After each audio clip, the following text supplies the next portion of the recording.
The reading that I am going to do is from one of my favorite books. It's Big Magic by Liz Gilbert. If you haven't read it already, I highly recommend it. I think it's wonderful. It's a book about creativity as much as it's a book about fear, actually. She talks a lot about the relationship between the two, and the section of the book that I'm going to read to you is something that I've shared with a lot of people. I usually butcher the story though, so it's nice to be able to read it to you using Liz's words, because she's obviously a very gifted writer. So the section of the book, it was a chapter called Courage, and the section within that is called The Road Trip. And here's how it begins. Here's how I've learned to deal with my fear.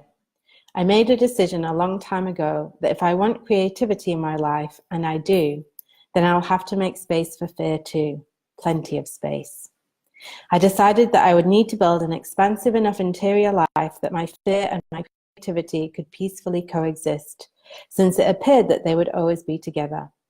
In fact, it seems to me that my fear and my creativity are basically conjoined twins, as evidenced by the fact that creativity cannot take a single step forward without fear marching right alongside it. Fear and creativity shared a womb. They were born at the same time, and they still share some vital organs. This is why we have to be careful of how we handle our fear, because I've noticed that when people try to kill off their fear, they often end up inadvertently murdering their creativity in the process. So I don't try to kill off my fear. I don't go to war against it. Instead, I make all that space for it. Heaps of space every single day. I'm making space for fear right this moment. I allow my fear to live and breathe and stretch out its legs comfortably. It seems to me that the less I fight my fear, the less it fights back.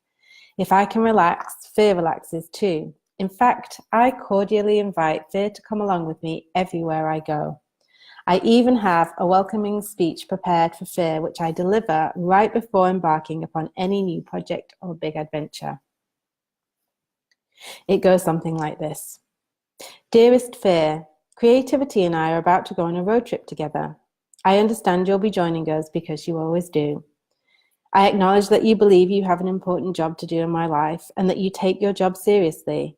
Apparently, your job is to induce complete panic whenever I'm about to do anything interesting. And may I say, you are superb at your job. So by all means, keep doing your job if you feel you must. But I will also be doing my job on this road trip, which is to work hard and stay focused. And creativity will be doing its job, which is to remain stimulating and inspiring. There's plenty of room in this vehicle for all of us, so make yourself at home, but understand this. Creativity and I are the only ones who will be making any decisions along the way. I recognize and respect that you are part of this family, and so I will never exclude you from our activities, but still, your suggestions will never be followed. You're allowed to have a seat and you're allowed to have a voice, but you are not allowed to have a vote. You're not allowed to touch the roadmaps. You're not allowed to suggest detours. You're not allowed to fiddle with the temperature. Dude, you're not even allowed to touch the radio. But above all else, my dear old familiar friend, you are absolutely forbidden to drive. Then we head off together, me and creativity and fear, side by side forever, advancing once more into the terrifying but marvelous terrain of unknown outcome. I absolutely love that piece of writing. I just think it's so absolutely wonderful. And so I'll share the words with you as well, because I just think it's just a wonderful approach to fear, and it's something that I adopted many years ago, or the realization that I had that if I fight my fear, it fights back harder.